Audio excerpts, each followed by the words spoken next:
Nah, oleh karena itu bayangan saya, kalau semakin kecil jumlah partai politik, akan semakin mudah suara rakyat ini menghilang. Mungkin 5 partai itu ideal, tetapi pada saat yang bersamaan itu menghilangkan apa yang menjadi tuntutan reformasi kita sejak dahulu.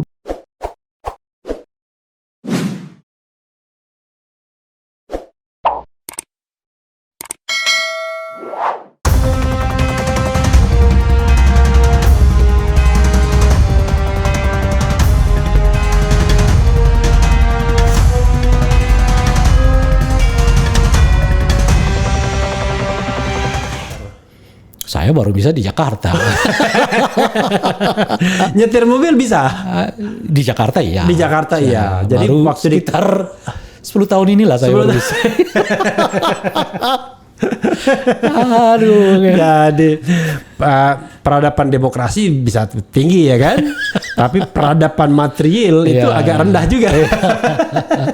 Dan salah satunya yang pesan dari Bapak yang terus saya kenang itu adalah jangan pernah menggantungkan nasib Anda dari serban saya. Oke. Gitu. Oh, ayah pakai sorban. Kan kiai-kiai di kampung kan memang di Sumatera umumnya kan pakai serban yang dililit itu kan. Iya. Nah, kalau di kampung ya bapak saya itu kiai lah kira-kira gitu ya. Karena kan mengajar ya baik di Mandailing itu. Di Mandailing, baik pesantren maupun ibu-ibu di kampung, bapak-bapak di kampung diajari oleh beliau. Iya. Jadi ada guru khususnya, ada guru umum, ada murid khusus, ada murid umum. Jadi murid umum itu yang diajarkan yang pengetahuan yang umumnya di masyarakat. Yeah. Tapi murid khusus ini berbagai mazhab diajarin oleh dia. Dan itulah unik dari bapak saya belajar tentang toleransi, gitu, tentang anti nepotisme, gitu ya, tentang bapak saya itu kan kiai.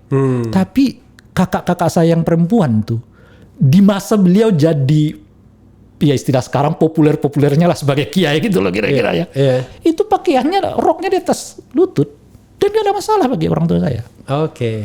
Dan dia nggak mempersoalkan apakah anak saya pakai jilbab atau tidak, kira-kira gitu ya. Bahkan roknya di atas, padahal udah remaja putri. Kalau saya lihat fotonya bahkan di atas lutut. Itu kan tahun 70-an masih. Perempuan-perempuan itu kan rok salah satunya itu roknya di atas. Roknya di atas lutut. Iya nggak maksudnya. Rok pendek. Ya umumnya kan rok panjang umumnya kan di tahun 70-an itu. Enggak juga memang. Enggak juga ya. Kalau trennya tahun 70-an itu kan belum memang ya? Masih agak. Makanya bapak saya tidak mau mengatakan tren ya. Saya mau mengatakan bapak saya itu enggak terlalu ribet dengan urusan jilbab gitu loh kira. Padahal dia kiai besar, dia kiai di kampung yang dikenal oleh orang, cukup populer gitu. Untuk ukuran kampung tentu saja. Dan bahkan membiarkan anaknya pakai rok. Dan begitu Anda bilang bapak tadi, padahal dia kiai besar, itu bahasa daerah Anda ya?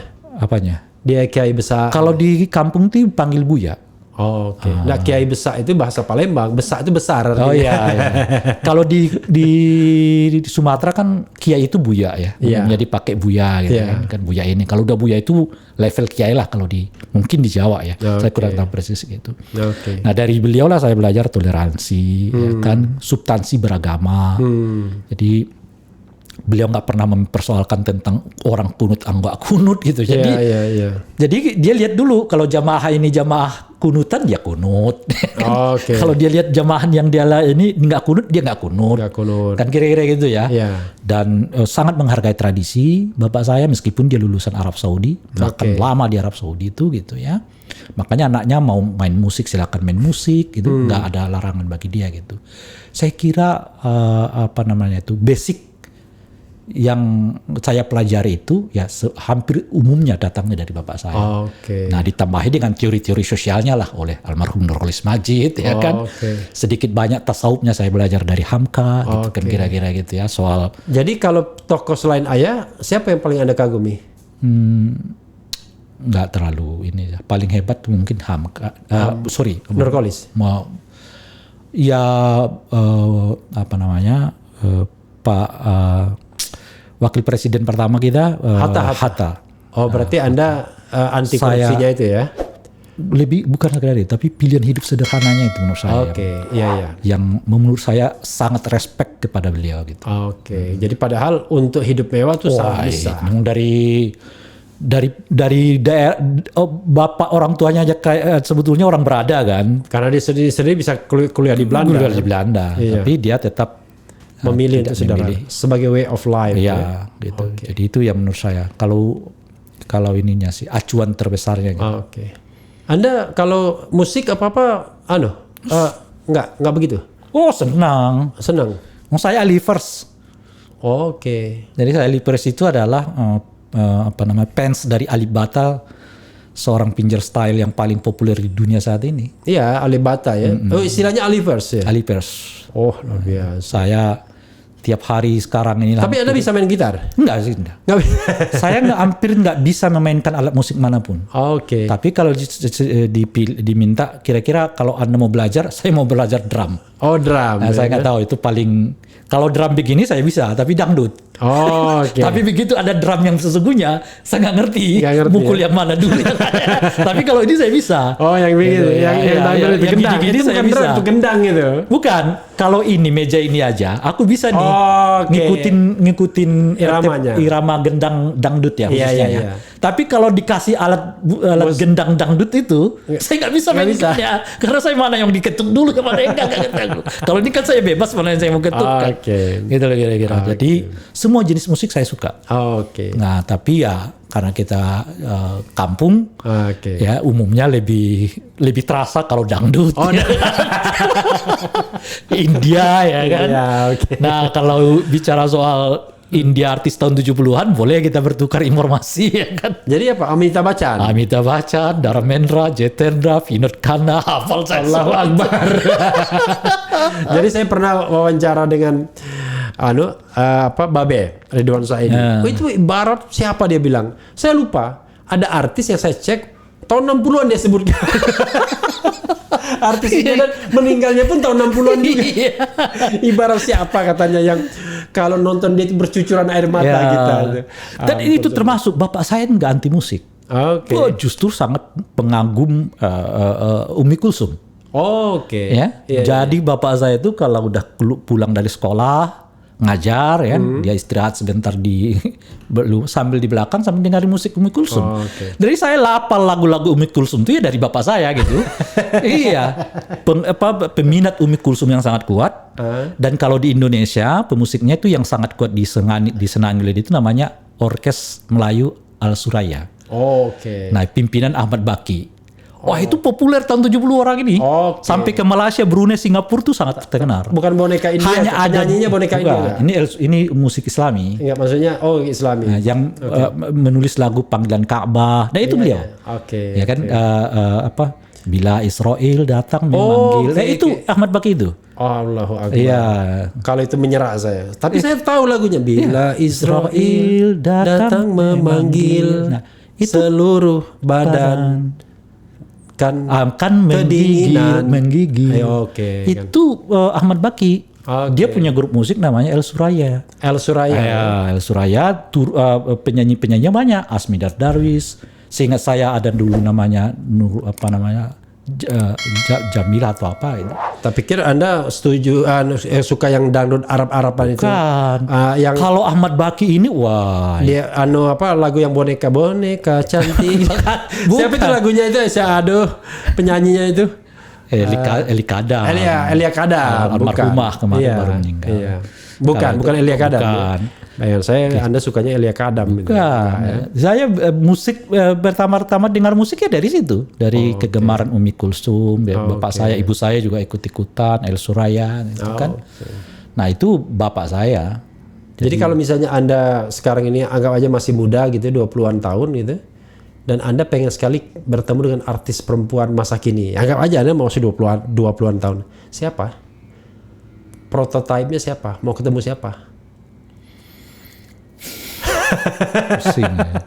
Karena udah terlalu lama ya. Kalau sekarang ini saya ingin ketemu dengan Alip Ba Ta. Alip Ba Ta ya. Belum pernah ketemu? Belum pernah, dan saya kira belum ada yang pernah ketemu dengan dia. Di mana dia orangnya? Itu nggak ada yang tahu. Jadi dia tuh nggak pernah ngasih tahu di mana ininya. Dia di rumahnya dia, tapi kosnya di mana kita nggak tahu. Tapi Jakarta dia? Dia kan kerjanya seingat saya di sekitar Bekasi ke sana. Dia kan sopir angkut barang itu. Tapi dia hebat sekali Alibata itu memang ya. Bukan hebat sekali. Soalnya saya lihat, banyak sekali orang yang jadi gelar ke dia itu dewa gitar. Ya, yang memberi gelar itu orang Indonesia. Dunia kan? Dunia yang memberi gelar itu Dia ya. Dewa, yang merespons dia tuh dunia. yang reaktor istilahnya kan. Iya. Dewa gitar, makhluk dari planet lain. Oke. One man apa istilahnya itu ya? One man group. Oke. Jadi dia hanya seorang tapi seperti grup. Seperti grup. Oke. Ya.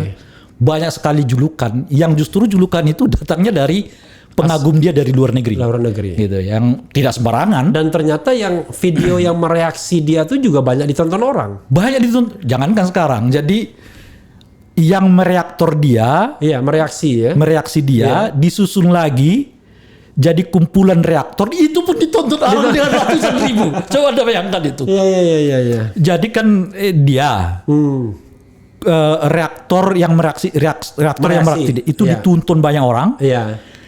Ada orang lagi yang ngerjain, dikumpulkan dan ditonton lagi, ditranslate lagi ke bahasa Indonesia apa komentar orang itu. Iya, ditonton lagi. Itu bisa ratusan ribu yang nonton itu. Oke. Bisa bayangkan. Dia usianya berapa ya Alibata? Sekitar 35 sehingga saya. 35. Baru kemarin ulang tahun. Dia mainnya itu dengan satu tangan ya? Satu tangan. Dua tangan. Tapi cuma satu gitar. Satu gitar.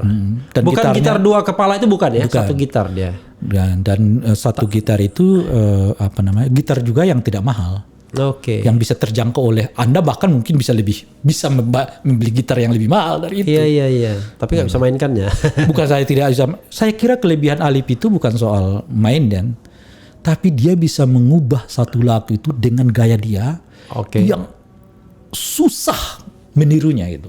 Jadi kalau sekarang misalnya dia saya kira punya tren sendiri, bukan tren siapa namanya. Jadi kalau kita dengar orang main gitar, kita tahu ini Alip Bata atau tidak gitu loh. Karena dia udah punya khas sendiri. Gitu. Jadi kekuatan dia salah satunya di harmonik gitu. Teung ya gitu kan. Jadi dia bisa. Dan memang gini ya saya misalnya baca beberapa komentar reaktor asing, khususnya mereka yang dari Italia gitu ya. Iya. Orang-orang Italia itu kan sangat bangga dengan lagu Godfather itu kan. Bangga dan senang. Bagi mereka itu lagu historis macam-macam lah. Lagu Sisilia itu gitu. Karena itu memang menggambarkan satu komunitas di sana kan, dan populer sekali gitu. Dan bagi mereka nggak ada yang mampu meniru aransemen pertama dari lagu Godfather itu kecuali Alip Bata. Gitu. Alip Bata punya bukan saja mampu meniru, tapi punya khas tersendiri. Yang kalau menurut mereka, sekiranya kalau film Godfather itu, backgroundnya lagu gitarnya Alip Bata, itu lebih dahsyat. Lebih nggak bisa dibayangkan betapa nikmat sekali menonton film Godfather itu. Gitu. Gimana lagu Godfather itu? Gitu kan?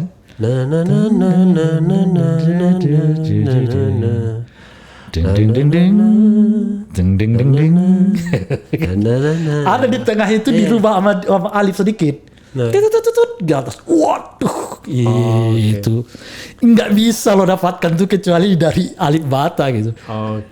Dia dirubah sedikit aja, 2 kali, sedikit aja, mungkin beberapa detik, gitu. Artinya notasinya keluar dari notasi Godfather itu ya.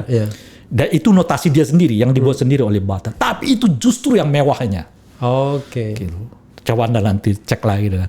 Nanti saya pernah juga lihat Alip Bata, dan saya tahu bahwa biasanya kalau kita dengan orang yang kita kagumi, maka kita jauh lebih bersemangat untuk bercerita.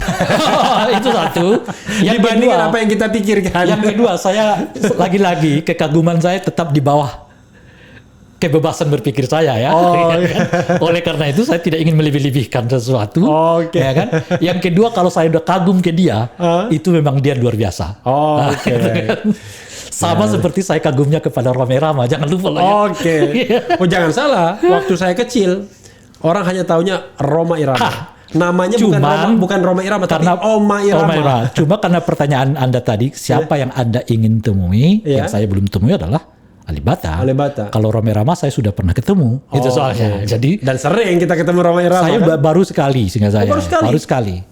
Kalau saya ketemu di Dan kalau Anda mau rubah pertanyaannya, kira-kira konser siapa yang mau Anda tonton? Pasti di list pertama adalah konsernya Rhoma Irama. Rhoma Irama.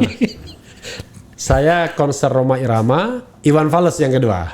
Betul. Iya. Iwan Fals yang kedua. Karena Rhoma Irama itu di zaman saya kecil, orangnya bilang bukan Rhoma Irama, Rhoma Irama, ya. Begadang satu, begadang dua. Tapi nggak konsisten dia. Saya yang terpikir oleh saya sekarang ini adalah kalau saya punya waktu dan saya kan senang ya dengerin musik gitu. Saya mau mengkompilasi lagu-lagu Rhoma khususnya di dunia yang bercerita tentang cinta, yang satu lagu ke yang lain dalam satu scan gitu loh, dan scan itu bercerita tentang kisah cinta gitu loh. Paham maksud saya ya? Iya.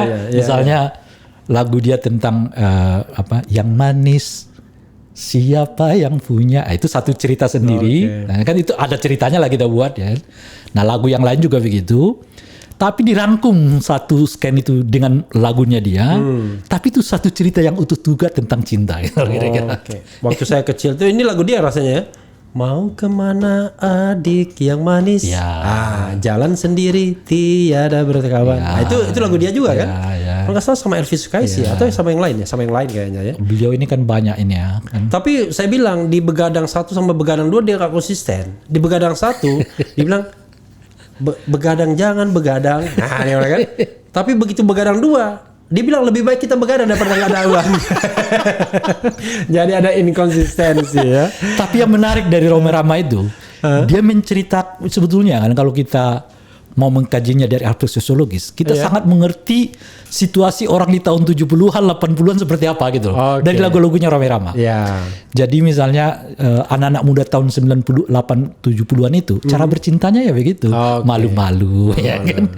Termasuk kita ke Taman Ria. Ada air mancur yang pandai berjoget ya kan. Padahal Taman Ria kita nggak pas datang ke sini nggak tahu lagi kita nggak ada lagi tuh air mancur ya kan. Air mancur menari katanya. Iya. Luar biasa memang ya Rhoma Irama. Rhoma Irama. Rhoma Irama. Oke. Last word, Bung. Apa kata-kata terakhir sebelum kita perpisahan yang mungkin terbersit di benak Anda? Gak ada sih sebetulnya, sesuai dengan yang saya sebutkan tadi, tugas paling utama kita sekarang adalah bagaimana mendewasakan cara berpikir masyarakat sehingga kita tidak mudah terombang-ambing oleh pernyataan-pernyataan yang sebetulnya memang tidak perlu ditanggapi. Gitu ya. Dan yang kedua, kalau kita terlalu mudah tersinggung, marah, dan itu bisa saja tiap hari Anda akan marah karena kan begitu banyak orang yang mengucap. Satu-satunya cara adalah menguji ucapan itu sebagai sesuatu yang tidak tepat, itu yang pertama. Tapi puncak dari itu semua adalah terbangunnya kultur demokrasi di mana etika menjadi acuan utamanya, bukan seperangkat aturan gitu kira-kira. Dan Anda sekarang berada pada sebuah titik bahwa tugas kita civil society adalah menahan agar ini tidak terus-menerus turun gitu, melesak. Dan jangan sampai turun lagi, cukup sampai di sini. Dan tentu menegosiasi 2024 apakah mungkin kita akan mengembalikannya kembali gitu ya. Bayangan saya 2029 baru kita berbicara tentang agenda-agenda lanjutan dari reformasi. Lama juga. Lama. Karena menurut saya udah hampir 60 tahun. Betul, gitu ya. Karena apa yang kita alami dalam 2-3 tahun terakhir di periode kedua Pak Jokowi ini nggak mudah mengembalikannya ke semangat awal gitu. Terutama tadi ya keterlibatan makin dalam. Elemen-elemen tadi. Betul, soal lapor-melapor itu udah nggak mudah ini untuk ininya gitu ya. Tapi Bung, ada satu hal ya sebelum Anda selesaikan, gara-gara ini saya tiba-tiba terus terang aja ya, terakhir-terakhir ini ada kekhawatiran bahwa kita tidak akan bisa berdemokrasi lagi, terutama demokrasi elektoral pemilihan presiden. Karena partai-partai istana itu sudah mengkonsolidasikan dirinya menjadi 7 kekuatan oligarkis yang tidak memungkinkan ada calon di luar istana. Kan kita tahu presidensial threshold 20%. Dengan bergabungnya PAN, itu kekuatan istana sudah 82%. Artinya kekuatan opozisional, entah itu namanya Demokrat atau PKS, itu dia tidak akan bisa mencalonkan presiden lagi. Artinya hanya 7 partai itu berpesta di antara mereka. Let's say begini, saya mengatakan permufakatan jahat demokrasinya adalah mereka menentukan 2 calon di antara mereka, entah mau sungguh-sungguh pura-pura, ya kan? Yang penting adalah siapapun yang menang berbagi. Dan saya udah merasakan, rasanya kan sekarang ini juga berbagi ternyata, ya kan? Walaupun berbaginya tidak di depan. Nah, itu. Anda ada perhatian ke situ nggak? Karena nggak ada gunanya kita bicara mengenai elektoral 2024 kalau kita disuguhi calon yang disetir oleh oligarki. Ya, oleh karena itu saya salah satu orang yang berdiri di barisan yang menuntut supaya presidensial threshold itu dinolkan. Gitu kira-kira. Karena saya membaca kecenderungan itu. Nah, yang kedua termasuk di dalamnya adalah persyaratan keikutsertaan partai politik dalam pemilu. Ya, harus dibuka gitu. Kalau nggak dibuka, ya akan ada kecenderungan untuk oligarki seperti yang kita sebutkan itu tadi gitu ya. Nah, meskipun tentu dengan mereka yang menginginkan supaya presidensial threshold dinaikkan juga punya argumen yang cukup kuat dan rasional gitu, termasuk yang menginginkan syarat kesertaan partai politik terlibat dalam pemilu yang 100%, 75, 50% itu gitu, itu juga punya argumen yang cukup kuat dan rasional juga gitu. Tetapi menurut saya nggak kontekstual gitu. Nah, oleh karena itu seringkali saya kalau diundang misalnya FGD tentang sistem pemilu, saya mau mengatakan kita jangan terjebak pada soal apa yang ideal di dalam teori. Gitu kira-kira. Tapi kita lihat realitas sekarang. Tapi kita lihat apa yang membuat kemungkinan martabat dan suara publik lebih terdengar dan di dalam proses pengambilan keputusan. Karena itulah yang paling mahal sekarang di Republik ini gitu. Nah, oleh karena itu bayangan saya kalau semakin kecil jumlah partai politik akan semakin mudah suara rakyat ini menghilang. Dan rakyat nggak punya alternatif. Kecuali memilih mereka lagi kan. Termasuk tadi yang saya bilang mereka pesta di antara mereka saja. Betul gitu. Nah, itu yang saya sebutkan tadi. Jadi mungkin 5 partai itu ideal untuk menutupi beberapa hal, misalnya soal keterbelahan masyarakat, macam-macam dan seterusnya itu gitu. Tetapi pada saat yang bersamaan itu menghilangkan apa yang menjadi tuntutan reformasi kita sejak dahulu. Apa itu? Yaitu makin terbukanya sistem politik dan makin terbukanya orang berpartisipasi dalam politik, sehingga dengan begitu keputusan-keputusan politik selalu mencerminkan apa yang menjadi kehendak masyarakat. Gitu. Contoh paling konkret sederhana, revisi undang-undang KPK itu, kan, omnibus law, undang-undang Minerba, itu hampir mengabaikan apa yang menjadi protes publik. Dan cukup diselesaikan oleh 7 partai politik itu kan kira-kira gitu ya. Termasuk menurut saya soal amandemen. Amandemen ini ditolak oleh banyak orang. Tapi kalau disetujui secara politik oleh 7 oligarki ini bisa selesai. Gitu lah kira-kira. Nah, itu yang saya katakan tadi. Kalau kembali ke ininya ya, kalau kita bicara di elemen teknisnya itu ya perbesar ruang partisipasinya. Dengan presidensial threshold dihilangkan. Permudah orang ikut pemilu. Permudah partai politik ikut pemilu. Kan kira-kira gitu seperti kita memulai reformasi lagi. Betul. Kalau banyak partai gitu, itu akan terseleksi oleh alam dengan sendirinya. Yang penting ruang publiknya dibuka. Satu, karena yang kedua menurut saya adalah mengurangi kecenderungan terjadinya pengelompokan itu. Dan itu penyakit di kita kan. Itu sebetulnya lawan kita kan. Sehingga biaya mahal berdemokrasi itu jadi sia-sia. Orang lebih baik nggak apa-apa mahal bayar, toh akan kembali. Ya kan, ketimbang misalnya dia bayar mahal nggak ada kalaupun dia berkuasa nggak ada jaminan akan kembali kan. Gitu kira-kira. Oke, Bung Rai. Sip. Banyak sekali yang sudah di-share kan. Ini yang bedanya kalau Bung Rai ngomong di TV. Yang begini ini apalagi Roma Irama sama Alif Bata nggak akan muncul ya. Karena itu tetaplah di channel ini. Siap.